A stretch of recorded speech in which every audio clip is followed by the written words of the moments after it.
Welcome to the Reality Revolution. I'm so excited. I have Dr. Kim Duramo, a absolute wonderful specialist in the mind-body connection, emergency doctor who has, so we've been talking a lot about some different topics on the podcast recently, particularly about healing. And I have a meditation out about healing, but it's a very complex and nuanced subject. And I wanted to bring on one of the experts on mind-body healing. So it's wonderful to have Dr. Duramo on. Thank you for coming on and welcome to the Reality Revolution, Kim. Thank you, Brian. Thanks for creating the Reality Revolution. I think that you are doing such inspired work. Even just listening, because I met you, I found you on your podcast before we met because it came up on YouTube and I was like, I got to connect with this person. I have to connect with him. And then Kyle introduced us and told me, my friend Brian, you've got to meet him, and set that up. And I was like, I know Brian Scott. So it is such an honor to be here with you and contribute on your podcast. Well, thank you so much. It's really exciting time in medicine right now, because as you went through medical school, right? And so the idea, even though there's part of us that all intuitively know it, as you can say, in medical school, it's kind of frowned upon, the whole idea of the mind-body connection. They teach you in a different way.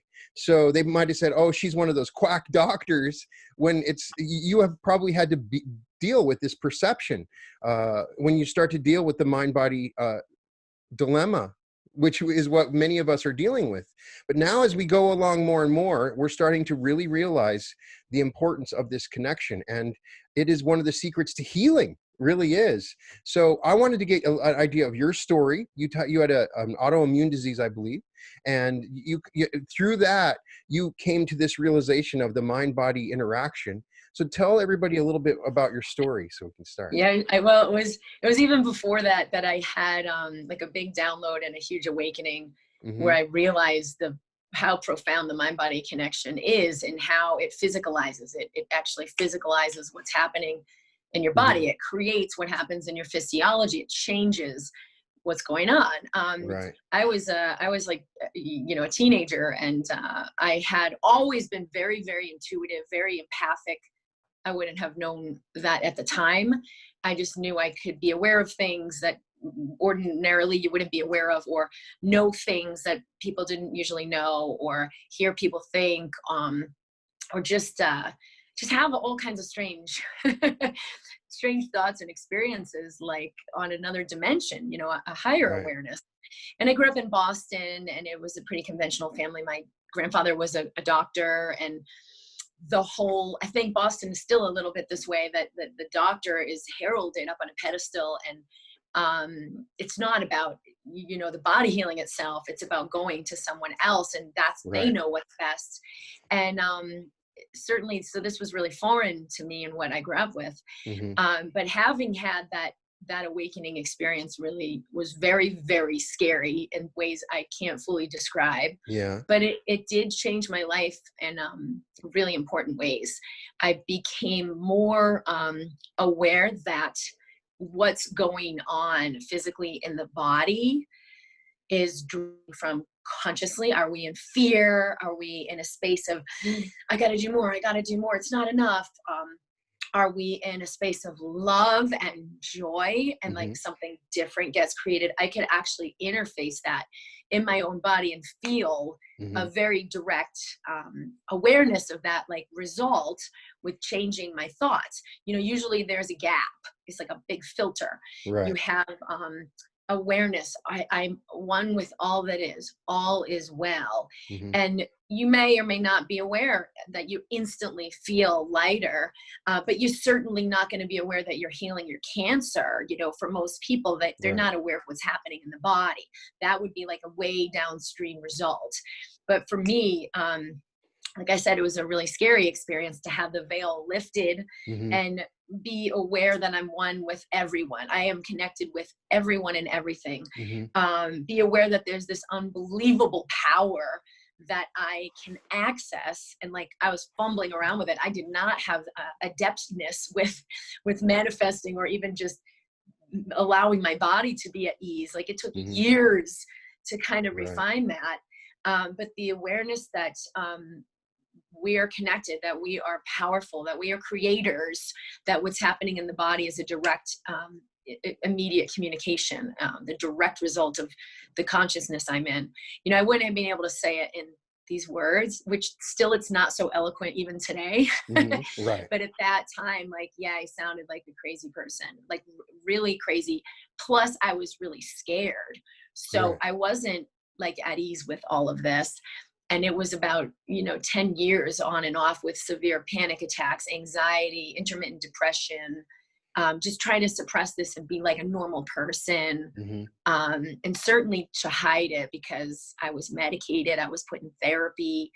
And I, my parents didn't know what to do with me. It wasn't a spiritually guided thing, Mm-hmm. but I did find my way through, and thankfully have like mentors or just books that I found, or others who were on that same channel. And then later on, like, mentors of other mind body medicine people who kind of helped me know this is real. Oh, we have science for this. The mind and body are connected. Here's what's happening physiologically. Here's what's happening in your genes. And many years later, finding my tribe. Yeah. And creating my life around that truth. I've noticed that it a lot of times, as you even say, it's really tied to your emotions, but I have this idea that the more emotional, the more powerful we can be, but it's dangerous because as we are able to feel and express more emotions, we're able to get sicker and sicker if we don't have an idea or control of it. So it's almost like our emotions are purposely limited, and as we start to express these emotions, there's that danger if we don't understand or control it that we can make ourselves sick. So there's kind of a interaction between, the person that's not emotional is putting it somewhere else, right?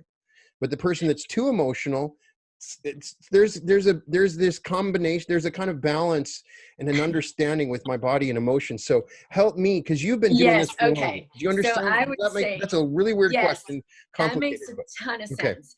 So you could see it as like a continuum of like, I shut down my emotions, I'm unemotional. Right. And then, oh, I'm riding with every emotion I'm totally Right. swimming with. I'm uber emotional. And then the thought would be, let me be somewhere in the middle. That's not what's exactly happening when we Okay. access our power. The emotions are the response. They are the indicator Right. that allow us to be aware of where we're functioning from. Where was my frequency? Am I functioning in truth of I am one with all that is, all is well. As Mm-hmm. I surrender, more abundance flows to me effortlessly. Right. Am I functioning from that consciousness, or am I functioning from fear? Oh my God, I could lose my job. I could lose my money. I gotta hustle. I gotta do this. I'm not safe. Or anywhere along that continuum. When we become aware of our emotions, it will show us, it will reflect where we're functioning from. Right. And so for me, the work I've shared, and the whole reason I wrote the Mind Body Toolkit the way I did, which we're revising it right now, so it'll be available when we launch it again very soon. Cool. I wrote it as like, well, okay, now I have this awareness. What do I do? I'm aware that my body is responding to my thoughts, or, the mind and body are connected. But now what? What do I do with this? Right. How do I ignite this? And so I wrote it as 10 ways that you can ignite this power anywhere, anytime within yourself. And so if I can just see like, whoa, I'm so tied in my emotions. I'm like flying into fear, or I've really suppressed, I don't feel anything.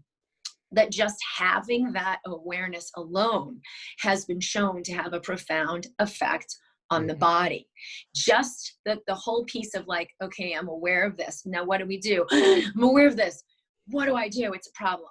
No, just I'm aware of this. And I remember that my awareness is power. Right. So that first step is like, I'm sitting with the discomfort. You might not like it. The mind will reel with, no, I got to fix it. Bad stuff's happening.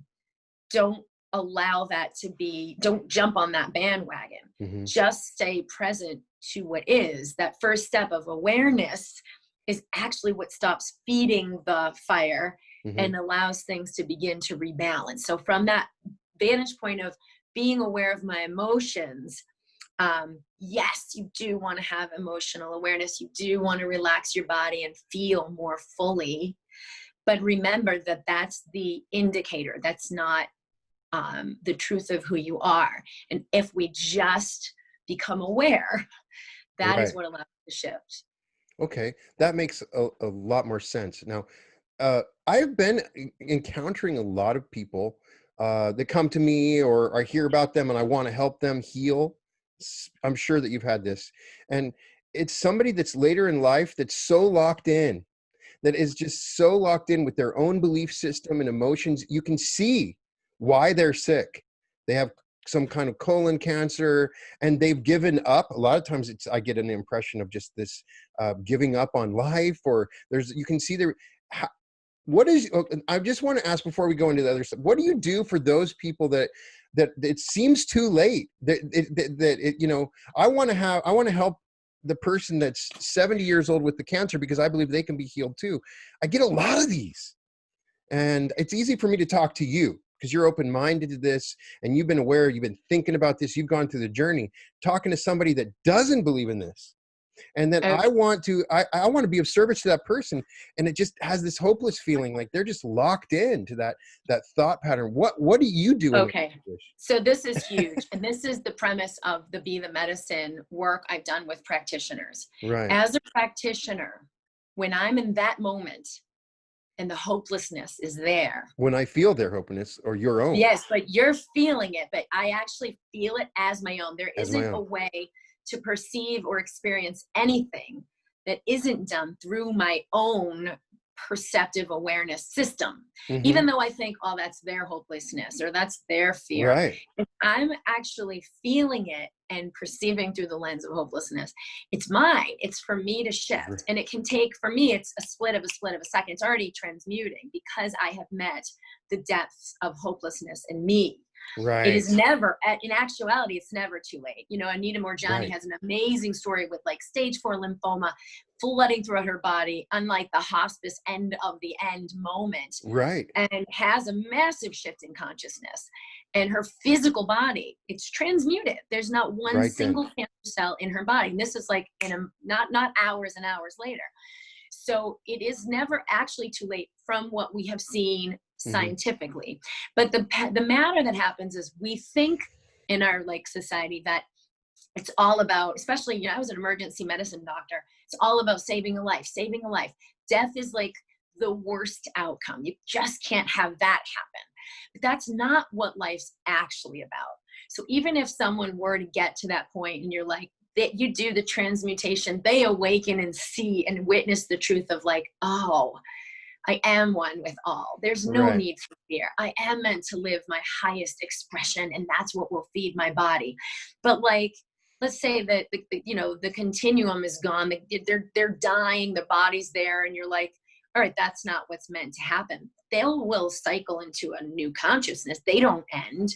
When we Right. understand unity consciousness, there's no longer this like urgent drive to avoid death at all costs or to see it as the ultimate enemy.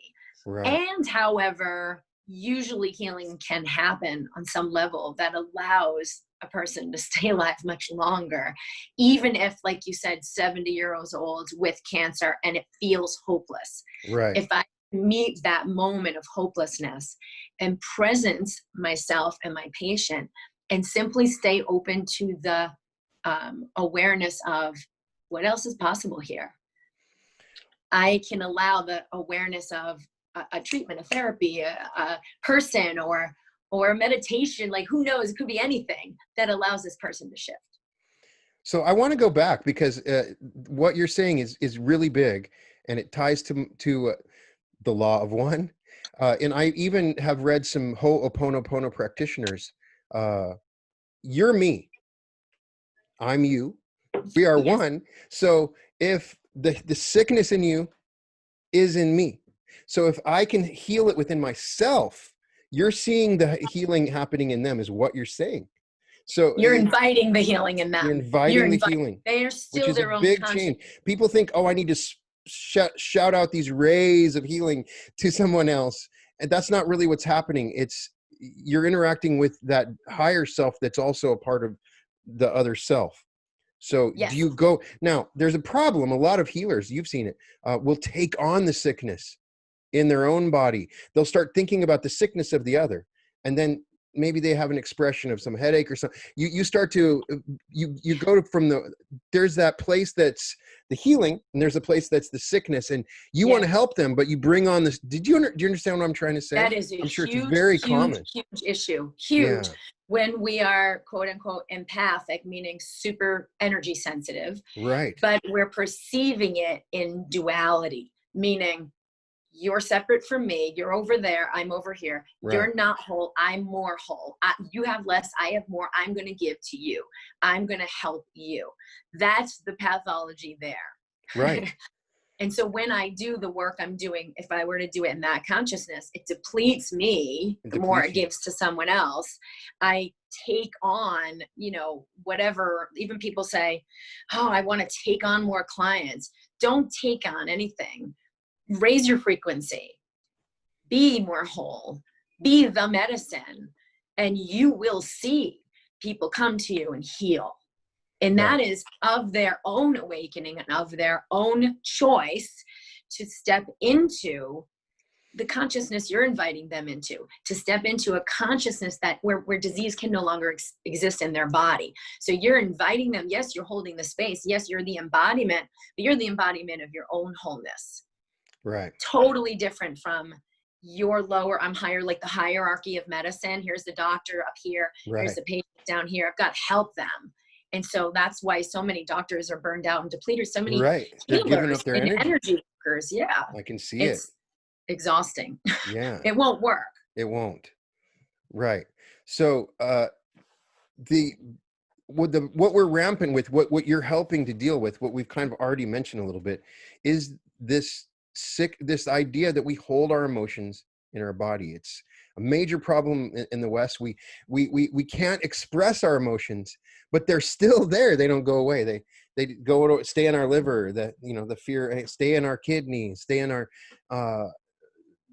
That is what I've seen the most when I've really tried to help people, because I'm not an expert in healing. I'm reading stuff from people like you and other stuff. And I know hey, do I use magnets through intention and hypnosis? How do I release these emotions? What has been effective for you to let go of those emotions that we're holding in our bodies? It's the same thing for everyone. And I'm going to share a little nugget for practitioners a little bit too. Uh-huh. So for all of us, when I meet myself more fully, I allow an unleashing. I am the medicine.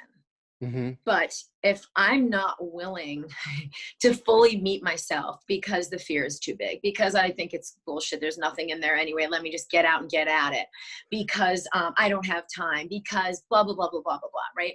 I distract, like something comes up, whether it's fear or anger or urgency.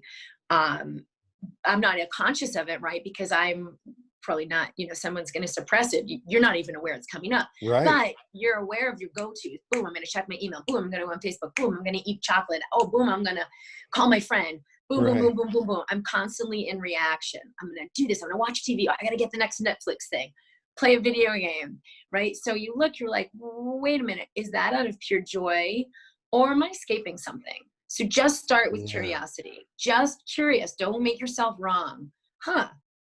What would I be escaping? If it were, what would I be escaping? And you can't know until you look.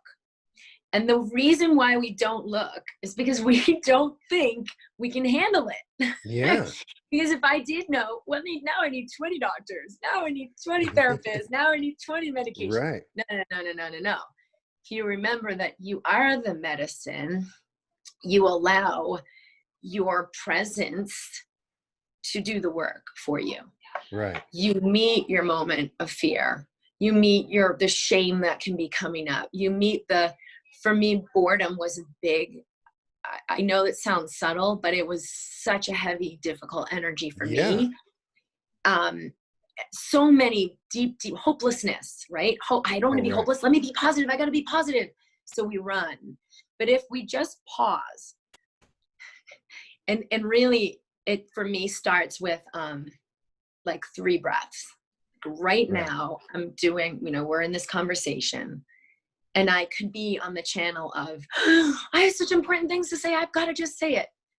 Or I could be willing to be in the pause so that like the now can emerge. What's real can emerge. What's not me and is unknown and is actually infinite can emerge through me.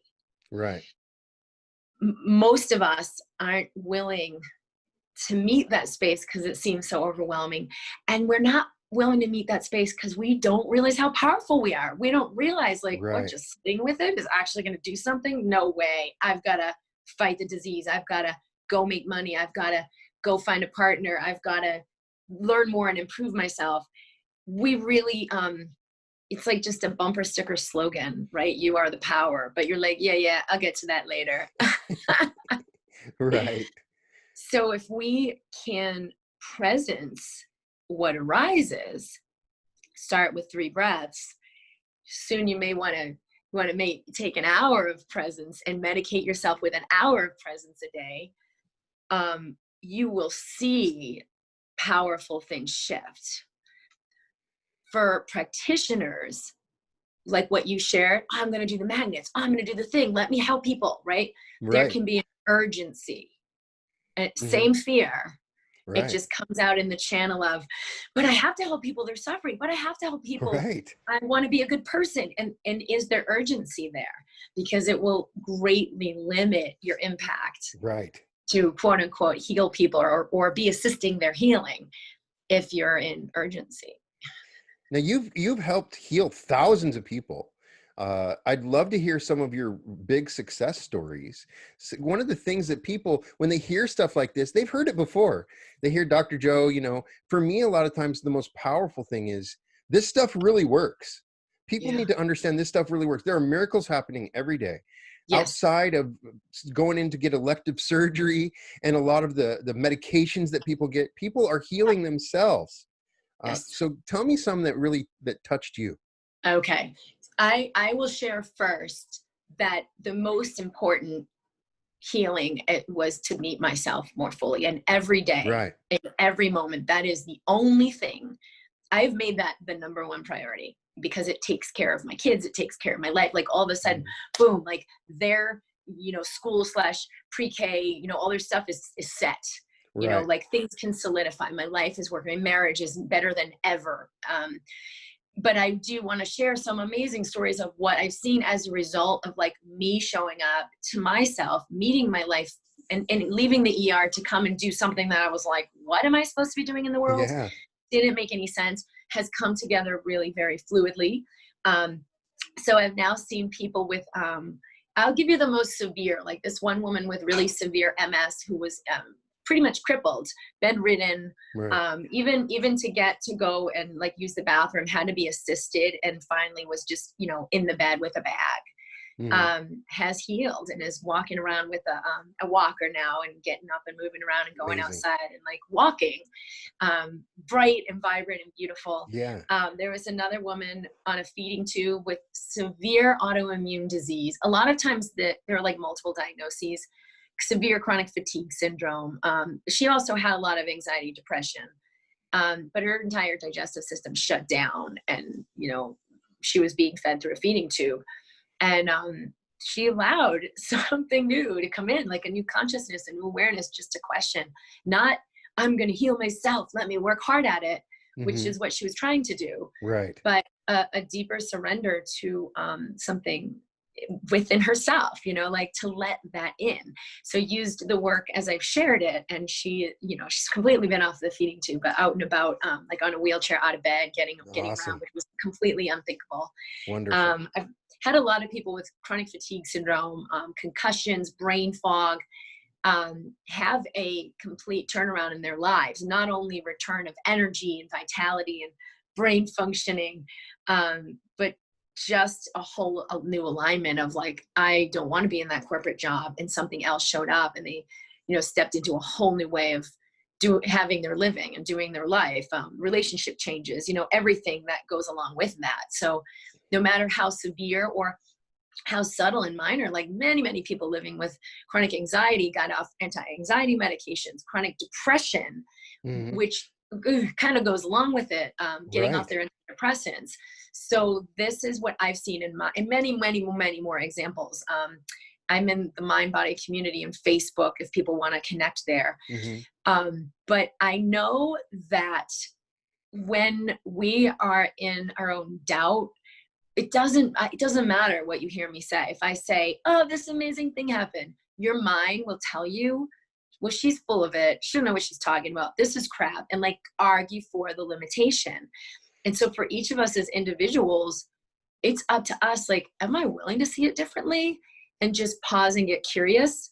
Or are you going to hop on the bandwagon of the mind and just keep gathering evidence that it's not possible? Because you're going to either way be right. You're going to Right. be right, but Right. would you rather be right or live in joy? Would you rather be right or be happy? And we each have to make that choice every day, because the mind wants so badly to be right. And I've seen this in medicine where it's really Right. hard for doctors to understand there's a new medicine emerging, there's a new paradigm emerging, and that what we learned was real and was, hey, this is all we can do for you and you're going to die, or hey, you're just going to have to live with this the rest of your life, this is a chronic disease, there's nothing we can do, is just not true. Right. Uh, which is amazing. Now, have I've had a few times when I've really wanted to help people that were starting to encounter dementia. It's very complicated spiritual problem, almost like they're in like halfway in and halfway out. Like they're Hmm. not as rooted in the world anymore. A lot of people will say, "Oh, it's all genetic." Not the people I've encountered. It was like a giving up on life, a wanting to forget. Some people it was good. I've met people where that forgetting was actually exactly what they needed. But I wanted to get your perspective on that because I'm seeing Yeah. that, and I could blow it by saying the wrong. Sometimes, you worry on something like that. So I wanted to get your perspective on it. Yeah, it's really fascinating, Brian, what's Hmm. happening as we as a collective have come into a higher consciousness, which is basically, from the space of I'm separate, life sucks, you gotta eat or be eaten, and every man for himself, and coming to a higher consciousness of, oh, when we connect from the heart, we all benefit. Oh, when I give love, I actually receive even more than I'm given. Like, we're coming higher and higher into Right. oneness. um, the collective of that old paradigm of, oh, you just got to fend for yourself, and what are they selling? They just want to sell something, everybody wants something. You're in that lower frequency where you got to be skeptical and be protected, and you're not accessing a lot of possibility. To come into a higher consciousness is in a way a choice. Right. For a lot of people, they're allowing it to happen, and maybe it's passive, they're not actively seeking a spiritual path, but they're coming up and they're like, what do you mean? This is how it's always been, life's fine. For many of us other ones where we're like actively seeking and carving it out. But what that shift is a shift where we are more primarily physical and less vibrational, to now we are more primarily vibrational and less physical.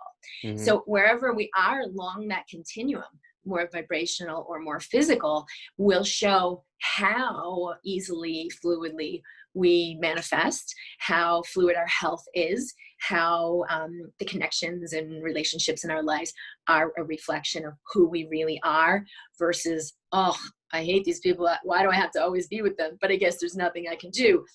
Your life will show you the reflection of where you've been resonating. And what happens in the nervous system is we are no longer, there's no more life in those lower consciousnesses. There's no more life. Like, it doesn't exist. It's not being fed. It's not being fueled. So if you're not like in a frequency or consciousness that's of contribution, insight, inspiration, whoa, that's what you think. Oh, that's interesting. Here's what I think. Right. Sharing, connecting, collaborating. The nervous system it can't run on that frequency. It's not receiving more than what it's giving. It gets depleted, it gets wiped out, can't continue to myelinate and create like the neuron sheaths. Hmm. Plaques build up, waste products build up in the neurons in the brain. And of course, this shows up on MRI, this shows up, and we Right. can see it, but the process isn't the genetic code dictates this will happen. It is dictated by the consciousness you're in. It So you'll is. see the same people who, instead of just deteriorating away and like their old, hey, this is how life works and what are you talking about, come forward. Maybe they have children or grandchildren that keep them young. Maybe they learned technology. Maybe they found a passion or a hobby. And they're like, oh, I love in my life. I'm excited about this thing. Let me play with this every day, that their brain works differently. Well, that's not just because people say like you're exercising your brain. It's because you're allowing more fluidity, you're functioning. Right. So yeah, that it seems to be that some things are a little more complicated than others. But one of the greatest viruses and sickness spreading throughout the world is this hopelessness. It's just this lack of, it really, a lot of times it comes down to just not a joy for life, or rooted in life right now. And so it, Okay. This is a big thing because we're trying to escape the hopelessness.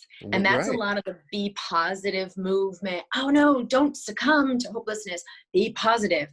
But it ultimately is not, it won't work because right, there's not enough power in it, because you're still in duality. You're still buying into the hopelessness and then trying to fight against it and overcoming it. right, So what actually allows it to transmute is to embrace the hopelessness that we feel.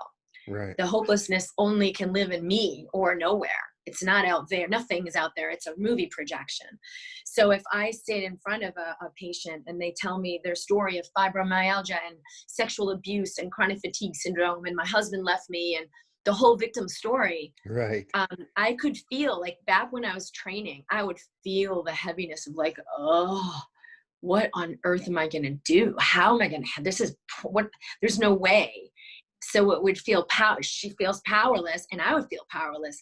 Like, I'm not a good enough physician. I'm not a good enough doctor. So I would buy into it, right? I'd feel the Right. heaviness after not so long of training. So this is the benefit of being highly empathic. You realize like, whoa, this feels bad. And what would it take for me to release this? And only compassion, which is love, um, is the medicine that's powerful enough to Hmm. let you embrace that degree of hopelessness / powerlessness, and stay present and feel alive. Because that's the thing, like with dementia, or really any of these diseases that are these chronic illnesses of deterioration, Hmm. what feeds the body is that aliveness. And even if I am fully feeling completely powerless, bottomless pit of despair, but if I do it willingly, I choose to feel this powerlessness, Okay. I just now have a completely different experience. One is, I have to, I have to deal with this and it sucks and I've got to fix it. And one is, okay, I feel totally powerless. And instead of making it wrong, I choose to feel this powerlessness, because the willingness to breathe it, I breathe in, I breathe out with yes, is the only medicine that can allow it to transmute so that we're free. So are you expressing it? Because, as I teach, we create a reality. I don't want to sit in an emotion of hopelessness, because I broadcast that out and I'll start to see more hopelessness. I mean, whatever I focus on, I get Yeah, more of. if So are I'm you sitting, getting rid of the hopelessness when you do that? no, if I'm willing to sit in it, but with presence, and I can Okay. say, but with But with presence. compassion, Hmm. but with willingness, that is the medicine. Okay. So it's not, I'm just going to spew it out there. Oh, this sucks. And yes, this is what hopelessness feels like. No, I can witness, what am I feeling physically? Oh God, my shoulders feel heavier. My stomach feels like hollow. There's a physical sensation. Tune in. 5 breaths there. Oh, what's underneath that physical? Oh, it feels like I'm scared, or it feels heavy. You'll feel it and you just, let me get curious. Get Okay. curious. Presence is the medicine.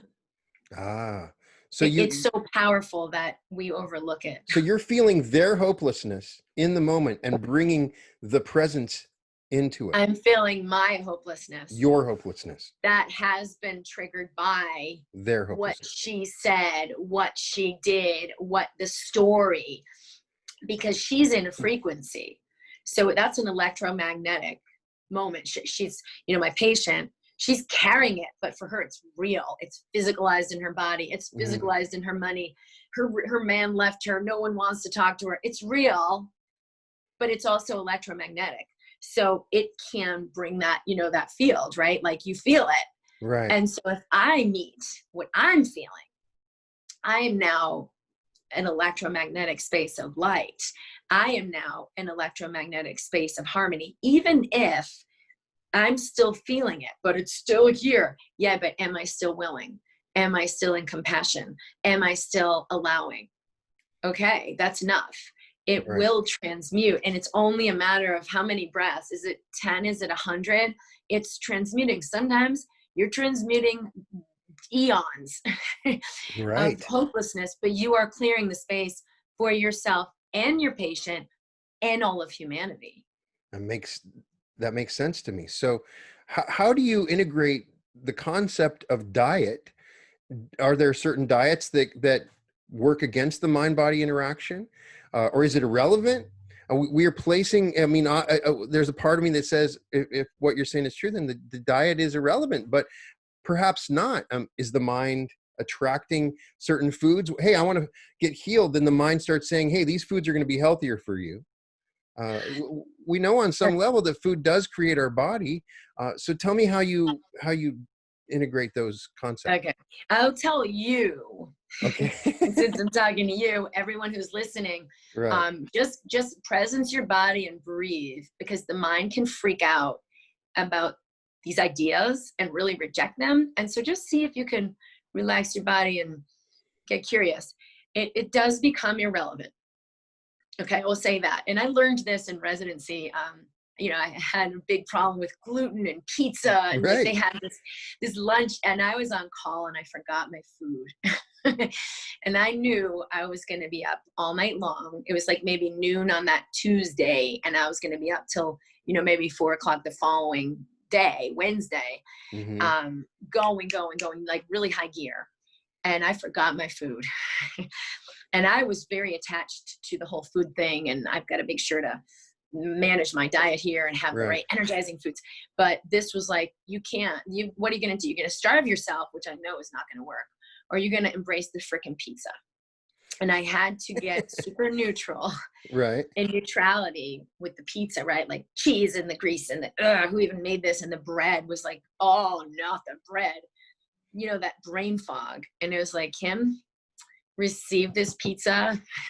Like the body of Christ, receive this pizza and let it nurture you. Receive this pizza and may it energize you, may it Right. fuel you through all of your shift and all of your call, and that you feel amazing and you're inspired and you're clear and you move forward and receive this.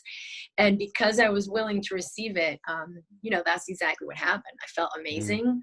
I had clarity. I was fueled and energized the whole day. When we open to receive instead of being in judgment/rejection, that's what the body can do. Doesn't mean that I'm like, I'm going to eat pizza all day because I'm in neutrality. Like, that's not the frequency I live in either.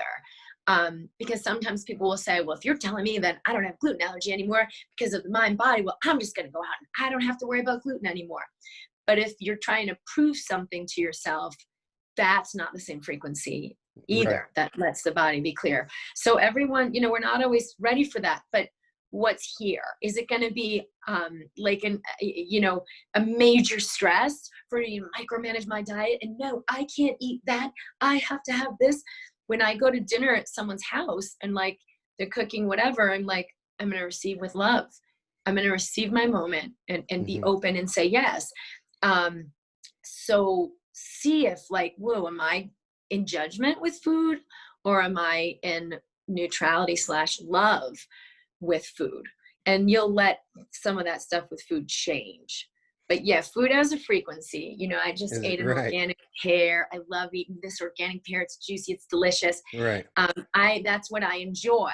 It's not out of, I really should eat an organic thing because that's good for me. So when you neutralize your relationship with food, it's a lot easier.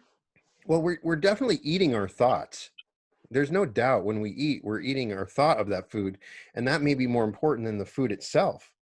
And it's been shown to be. We have Right. diabetic patients who have like super sugar sensitivity, and we have them in states of love, in states of joy, you know, bringing them back 30 years like they were 18 years old again. There's Hmm. studies where they do this. You know, everything changes in their physiology, not just their perception of like pain and their energy level, but their actual like insulin level, blood sugar level, strength and capacity, resilience and flexibility in their joints. Like your body is responding. When you're talking about the presence, part of that is listening to your body. Is am I right? There's an aspect of it that we're just ignoring the signals of our body. That's but there, but if we're listening, the body's telling us, hey, exactly what we need to do. Am I right with that? What's your Yes. perspective on that? And we sometimes, it's almost like we haven't had a choice because we've bought into the idea that we're powerless. So you're like, well, shit, I Right. can't manage all of that. It's like, just keep the baby quiet and let's do our life and survive. But if you realize, like, whoa, there's wisdom, my body is asking for what it needs, it's trying to communicate, and I do have all I need to meet it so that I'm in wholeness. If I remember that I have all I need, I can let it come up a Right. lot more willingly. But if I still think I'm limited, boy, is that a scary thing to do. So I have one of my best friends in the world is extremely obese, and it's gotten worse. And when I talk to him, to me, it feels like he has lost hope. He doesn't feel like he can serve. It's just a giving up type of thing. There's a part of him, it's like a slow suicide almost. And he does not believe like we do. He doesn't meditate. He doesn't believe in God. Yeah. uh I can pray for him. I can uh so a lot of times the one prerequisite with some of your patients has to be some level of belief. When they refuse, I don't know. So how help me Okay. to help my friend. Yeah. Uh Okay. I want to help him. I love him to death and I want to help him. And I feel like what I've done obviously hasn't helped. Uh Yeah. Yeah. so Here's the what thing. can I do? Every single person listening to this podcast has that person in their life. Every one of us Right. who is really not in this conversation at all, and Mm. that we care so deeply for. So what happens, Brian, is what comes up in you referent to him, what comes up in you referent to his shutdown slash Mhm. hopelessness, or what you're calling his death wish, or what did you call it, like a slow A slow suicide. suicide, right. All right, what arises in you? I can relate to where he's coming from if I was in a particular situation as his. Yeah. But I can also relate why I'm not in a similar situation physically. Yeah, And I which see is the all, that's duality of all that. mind. It's all That's mind. all mind. So Right. go here. What do you actually feel that has this even be a thing that you brought it up at such an important moment? Like this freaking matters. My only feeling is that I love him and I wish I could help him. The feeling is just a love. It's basically what I feel is my love for him and concern. Yes, I want to get to that because this is Concern not the same is, thing. of course, I'm concerned because he's my friend, and Yes, so this is I where don't you want want to to wake go. up tomorrow and he's Yes. chosen to move on. Okay. So So because we're in this conversation, we'll go there, okay? Because this is actually huge. okay, good. Okay. There's, if there really is just love for him and nothing else, Right. not judgment or even preference about what he chooses A or he chooses B, Hmm. pure love, then I am in my wholeness unconditionally. He's free to choose this, and he is absolutely just as free to choose that. Hmm. Where you're resonating isn't actually that level of unconditional presence slash love referent to this friend. There's a really strong preference, which isn't just about love slash wholeness. It's about, I don't want to meet the pain of that loss. Yeah, of course. So wherever you're in resistance, Mm-hmm. like, let's see it, Brian, take a few breaths, because this is really important for people to get. Okay. So just feel your love for him. Okay. What would it take for you to embrace that this is his choice? This is the way he's playing it out. I've And for you embraced to that. actually love him enough Right. to embrace even this. I have embraced that, but still, I care about the love that I have wants him to continue, and I see the light in him, and I know that the potential of his light is amazing. And Yeah. even if that's his choice, if he chooses Yeah. the slow suicide, and that's how it ends up, I will love him just the same. But it. I will have a sadness because of the potential and what I know for him would have been So that's incredible loss. joy and would have Yeah. been something wonderful. It's like if This we is saw big. Michael Jordan on the playground playing basketball, and then he never chose to play basketball, I would still love Michael Jordan, but I would have the knowing that I see that he could have been this great basketball player. I will have a sadness because of what could never have been. And with him, Okay. Here's the he's one thing of that the comes most up. intelligent and loving people. And hey, I'm going to always It's have that big. thought. So, This is big. And if you want to be the power of uh-huh, what could possibly awaken him right, without without attachment, attachment. you've got to come to a place to see, witness, and experience the greatness in him unconditionally, Mm-hmm. witness and experience the Michael Jordan in that fullness, whether it's actualized in the physical realm or not. And B, which is what creates A, release the idea that he's a physical being. Right. That's not who he really is. If we had more awareness that like we're in a virtual reality game and that's your friend, the awesome Michael Jordan of the whatever, Right. and he's doing the game as like this avatar with like one leg who will never play basketball, and you're like, oh, cool, I know who you are. I see the greatness of you. I suffer no loss in the connection of who you truly are when your avatar ends, and no judgment or preference about how you play it. You should have the experience you choose. You're going to have this experience where you swim down the slow suicide. All right, rock on. That's an experience, and I can celebrate that just as much as I celebrate this other aspect. But I know when I talk to him, that is not his choice. He wants to change. Yeah, That but that's the choice he's consciously, making right now. maybe. That's what he That's the says. Hey, choice. I want this to change. I know that I've gotten, but I can't get out of my chair now. I Yeah, can't but even do any exercise I can't, my knees hurt too much to even, what can I do, Brian? And right. I know when he's verbally telling me that's not what he wants. I'll accept that. And I know that he's that. And I've had those thoughts, but, I don't know if I can do much else. So except just to love him, which I will, but, it's bringing up deeper spaces in you. sure. Anytime I And think we these, heal or talk or think about healing somebody, it's always going to bring up a deeper space in me, right? Because, and if you can meet that space, right.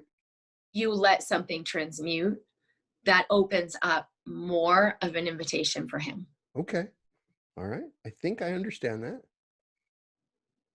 But it's a space in you, just like you said in the beginning of this session, you're me. Right.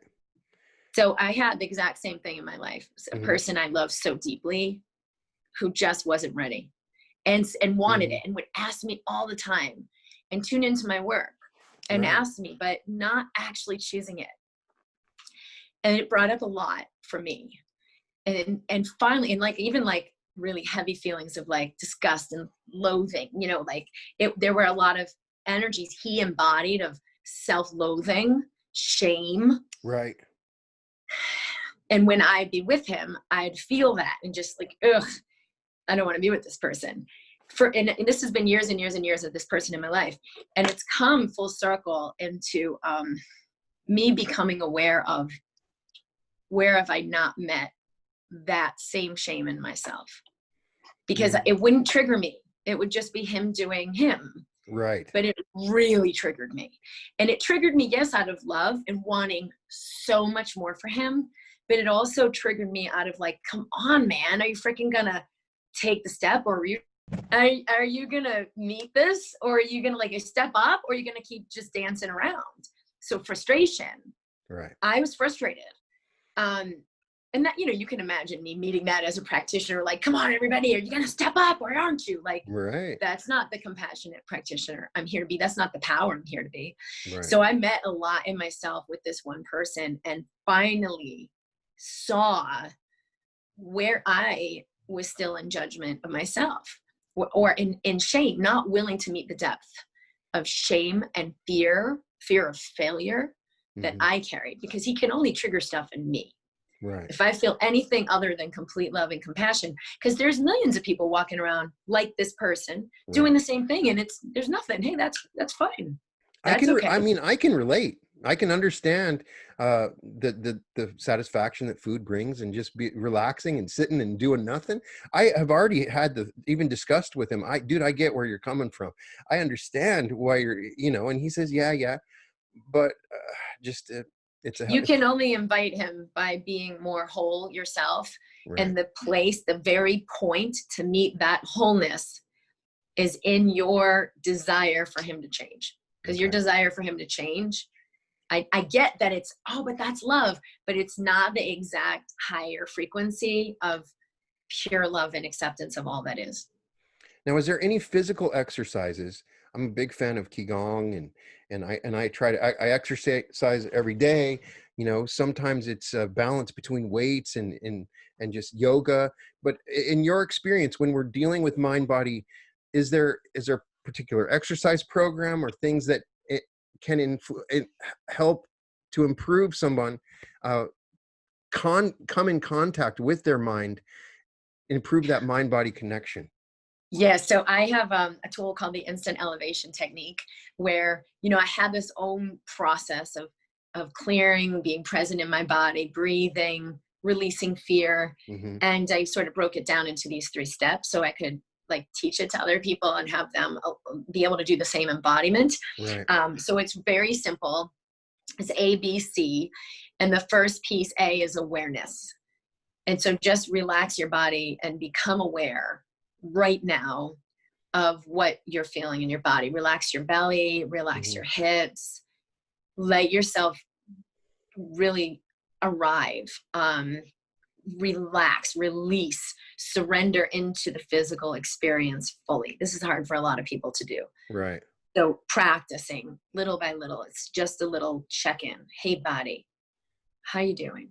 What's going on? Where are we? Just with curiosity. Hmm. So that's the first step is awareness. And I expand on that. There's videos I have and stuff like that on my YouTube channel. Hmm. But that alone is actually, even if you just did that one thing, will bring you much deeper and allow a lot of the healing to come in. But the Hmm. second piece is to shift your breathing. When we breathe in a stress pattern, we breathe into the upper chest. We use our neck muscles. We actually shift our nervous system. So we're more in the fight or flight mode, more in Hmm. the physical, less in the vibrational. when Right. you're fighting from the tiger, you want to anchor into the physical world as much as possible and like find the next tree and run like heck to get up there. Right. So you want to actually shift out of that to allow the expanded moving into the vibrational, and allow access to more power and potential. So shifting your breathing is a really powerful way to do that. So if you just put your hands on your belly Hmm. and let the breath come all the way into your belly, into your pelvis, inhale, let the belly expand, and then exhale, let your belly sink in. Hmm. And if there's a lot of tension in the body, that may be hard to access. So I tell people, relax your shoulders, Hmm. relax your shoulders. Just that one thing also helps shift that nervous system fight or flight trigger and come more into the healing response, the parasympathetic nervous system, Hmm. taking care of harmony and restoration in the body. So relaxing your shoulders allows the breath to come to the lower part of your lungs and allow the movement through your belly and your pelvis. A Hmm. lot of energy moves, like emotions. And if you just keep bringing a lot of presence to your hips, Brian, and Hmm. relax your body, it'll let you access even more and more power. you bring a lot of energy in your head. And I I've do. been like that my whole life too. Yeah, for sure. I And then the third piece is C, which is conscious choice. This is the least relevant, but it's where most people spend most of their time. But you can simply say, may I perceive peace instead of this? Or may I allow the greatest possibility for myself and my friend? Or may I be at total ease and health? mhm, That would be your conscious choice. And there's many other things. I've got a lot of videos where I play with that a little more creatively, right. but ABC is, if you just develop that like 10 minutes a day, you can access it in each moment, like while you're with your family or at work or driving your car or like in the podcast. And what it does is it shifts your electromagnetics. Yes, can help you feel better. You come into a different physiology, different brain activity, different nervous system activity. But what's really, really fascinating is you immediately shift your electromagnetics. And that is the Mhm. thing that the world, the universe, the material world, people around you are responding to most powerfully. We Yeah, think, oh, let me just be super smart and look good and say the right thing and it's going to move the mountain. But that's not what moves the mountain. It's something much deeper and much more subtle. So right. this is the way I've found, just to slowly begin to access that more. Very, very cool. So I talk a lot on my channel about chakras and energy centers in the body. And so any discussion of the mind body toolkit has to at least deal with those systems, even philosophically, where they're located, what they intend, what they mean. Tell me about how do you ignore it, or do those play a role in your process? I have seen that when we shift our frequency, which we kind of just did with that little tool, if you played along, and if you Right. didn't, just take a breath now and relax your body. That will increase your frequency and it will affect every cell in your body and all of your energy centers. And sometimes we want to specifically access like where we've held fear, where we've held identity, where we've held just old perspectives, old ways of seeing things. And then it can be really helpful to specifically bring our awareness into these different areas of the body and different energy centers. So in the work I've done, I guide people through, bring your awareness to the top of your head, Hmm. breathe and relax, allow in light. It goes beyond the mind, because we think, what do I do? Do I do right? How do I bring in light? What does that mean? Right. But you're surrendering to your higher consciousness, and your wisdom of your body already knows how to let go of the old perspective / energy and how to allow a new alignment in those energy centers. So if Hmm. you just bring light, focus on your third eye chakra, take 5 breaths, let the light in, let everything that's not serving you go. Bring the light down to your throat chakra. You can do it this way in a systematic way. And it can be helpful. Like you could just do a general, take some breaths, Right. let light in, but doing it in a more specific way can really kind of get into the nooks and crannies of where we've held energy that's not serving us, or Yeah. the idea of like, oh, come on, man, I really love you. I want you to stay around. Why can't you see your greatness? And like this little nugget of frustration of like, this is bringing a lot for me. Like I'm pretty fired up about this. What is it in me that's being reflected in him that I could allow to release and allow something higher to come in? And you will see the shift in your friend. Right. Okay. So that can be helpful to play with the energy centers specifically that way. All right. Uh, so we've talked about some different techniques and breathing, and uh, there's so many other things. One of the more popular things in the healing community that I've read about is healing hands, is using our hands as devices of healing. Have you explored that or seen that in any way? Oh yeah, I was trained in osteopathic medicine where we use our Hmm. hands and put your hands on the body and you feel really subtle things. So you could feel big things like cervical spine is out of position or this is going Hmm. on in a rib. But when you study it more subtly, you it's freaking mind blowing how much I Yeah. learned to perceive in the body. And I used to have really, really cold hands, like Raynaud's, and just like they'd get cold all the time. So Yeah. if I touch a patient, they'd be like, "Oh, your hands are so cold." And as I would start practicing and like get present to my body and to what I was sensing, not only with my hands on their body, but with my awareness on their body, my Hmm. hands would heat up like a hot plate, like freaking Oh, hot wow. hands. So I know there's a lot of energy that's moving. And I've had people put their hands on me. And in fact, I remember one time I was at a course, it was like a transformational course. And there was this woman there who suffered severe pain, fibromyalgia, pain through her whole body. Hmm. And we were holding hands through this one exercise. And I was just beginning to understand the power I was letting come through in my work. And she said, as I held your hand, I stopped having pain in that arm. I stopped having pain in that shoulder. I stopped having pain in my chest. I have no pain in my whole body. Right. And I thought, holy cow, what happened? Yeah. But she knew and I knew there was something really powerful happen. So we can let things come through the body, and we can also act non-locally to gosh, Brian, there's so much you can allow to transmute for your friend. This is really coming up a lot for me. Yeah. We can talk about this later, but I can feel in you where this has resided, like just whether it's your relationship with the physical body in general, Mhm. it can bring up a lot, like things we never even considered before that we're ready to let go of. But working non-locally, like you can feel your friend right now.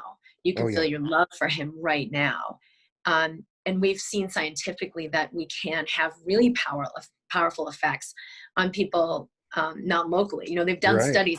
Larry Dossey is an MD physician who did lots of really cool studies on this with healing, but also with just like transmission of consciousness, where they'd send information to these people and they do the drawings and they Right. come up with these, you know, these specific kinds of drawings, whether it was a certain animal or certain colors. And they did the transmission, and then the people were supposed to like fax it back. But what happened was they the download came through and they did these drawings and they're like, we did these last night. Right. It like Backwards in transcended time. space Right. and time. Right. So really strange things that they did with these experiments to show like we're not separate physical beings. We are connected. And when we remember that, we can let ourselves have much more non-local effects. That's the work I've been doing with practitioners in the Be the Medicine work is about that. It's about like, how do I let myself operate that way when it seems so weird? How Right. do I create a business and like let there be an exchange when I don't know how to charge for this, or I don't know what to call it, or is this a real thing, or am I just making it up?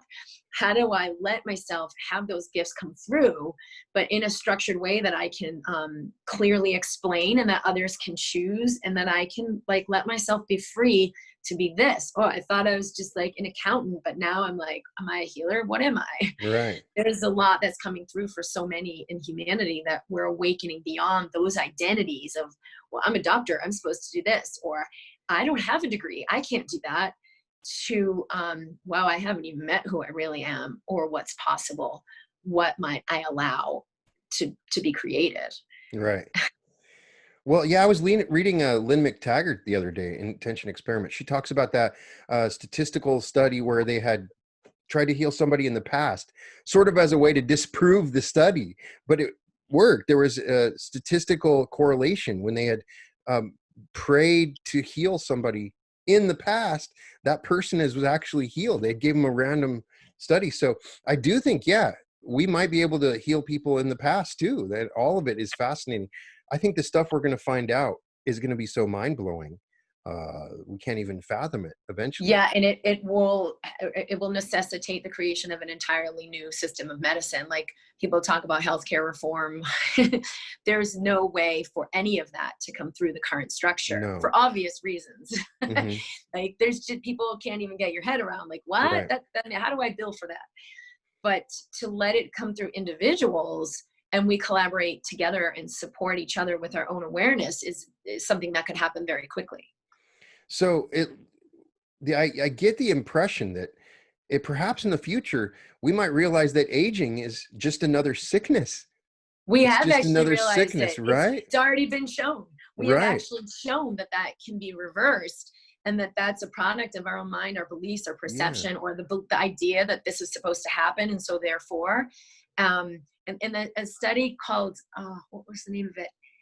There's a book called Counterclockwise that was Hmm. written with all these really cool studies where they brought people back in time. So they're watching movies from when they were young. They've got like images in the camp that they went to, music that was on from when they were young, like a lot that, brought them into the mindset in the space. And their physiology changed, Right. they're in very quantifiable ways that were completely objective, that they saw, like I mentioned before, that resilience in the joints, increased range of motion, Hmm. changes in their blood work. Yeah. I've even So, read about studies with people with multiple personality disorders. When they enter into a different personality, they might have some sickness with the other personality, but instantly there yeah. it's completely different. Eczema, severe brittle Right. diabetes, where your body like doesn't make and can't make insulin, to like, boom, there's this other personality who makes insulin no problem and can eat sugar. Like that is something that defies the current understanding of medicine and the human body. Hey, well, it's actually happening. So for me as a doctor, I've always taken it as my responsibility to find out how, why, how do we tune into that? How do we invite Right. that kind of feeling, instead of like, well, let me disprove this because it doesn't work. And yes, you will find when you stay in that continuum of primarily physical, less vibrational, you're on that end. Yes, you're right. You are right. It won't work. It won't work. But what will work is to increase your frequency, increase the frequency of yourself for the purpose of inviting others who are coming to you open and willing to receive, to come into a higher frequency as well.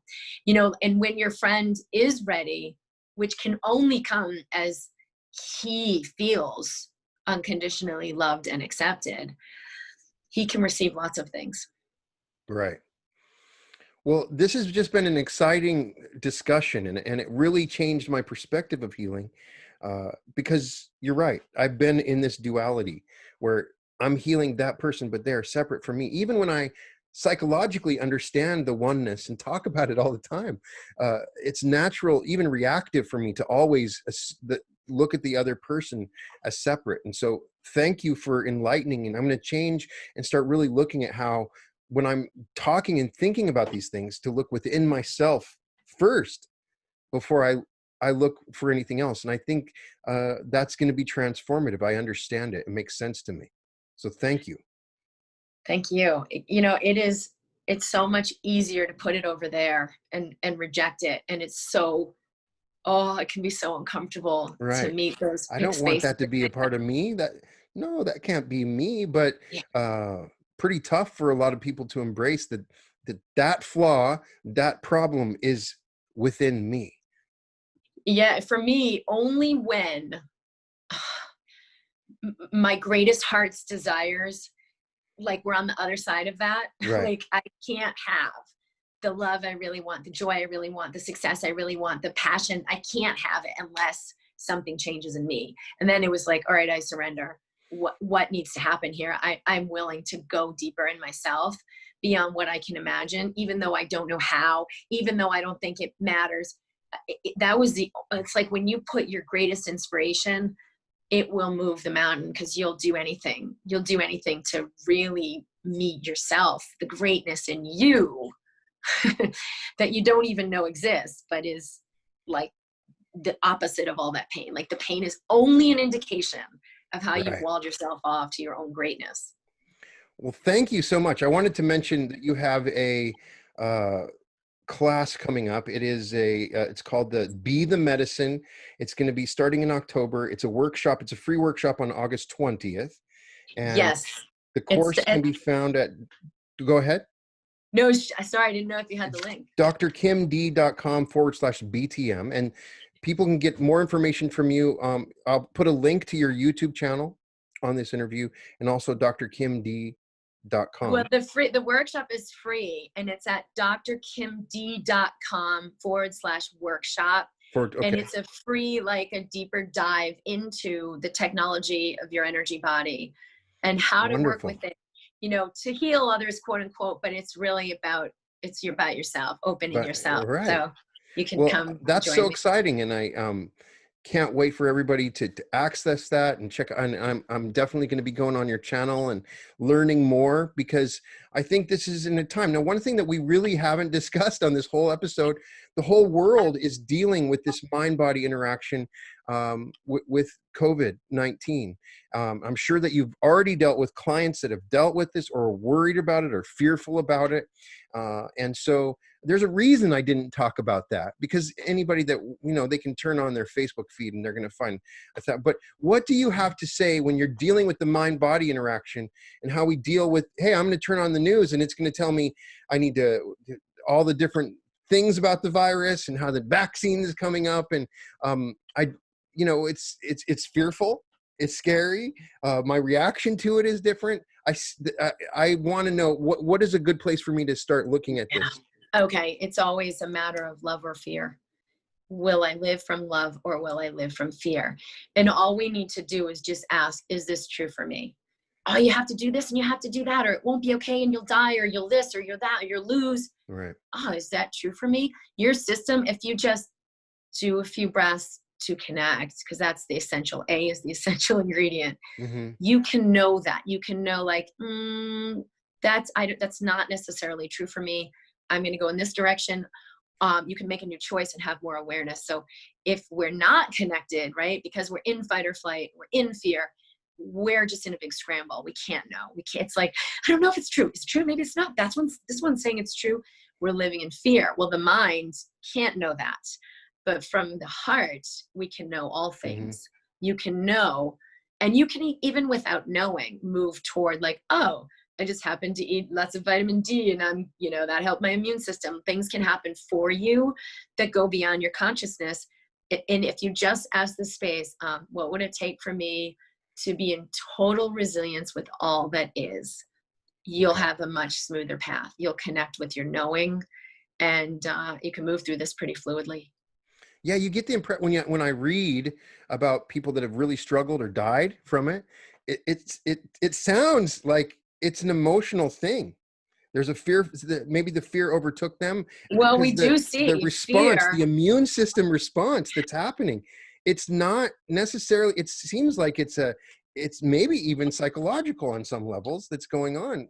It's powerful. What we have seen medically that is not debated is that in fear, your immune system is just shot. True, right. So you can do things, yes, support yourself, take care of the things that, feel right for you, but stay in your resilience above all else, because as soon as you start to buy into fear, now you are susceptible, now you are inflamed, now you are triggered, your immune system is weak, you're much more likely to have medical problems. Right. But if you can, and that's not a subtle thing, it's actually a very, very powerful response. So this is not the 2%, this is the 99.98%. Right. What the power of your immune system and your own wisdom of your body, it just trumps anything we've ever seen with any medication ever created. So put a little intention in there of, I choose to presence myself today. I choose to be present to my fear and breathe it and willing to be where I am right now. Perfect. Well, thank you so much. And I hope everybody can check out your channel and your book, The Mind Body Toolkit, and welcome to the Reality Revolution. Thank you so much. Thank you. Thank you. Well, welcome to the Reality Revolution.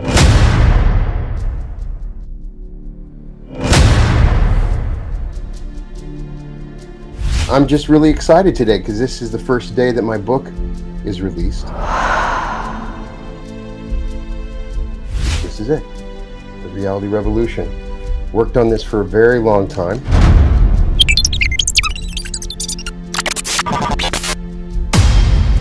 So many of the things that I discovered along the way, and I was excited to share it with everybody. Tell you a little bit about it. I'm like everybody else. I'm interacting in the world and starting to realize that My thoughts created reality.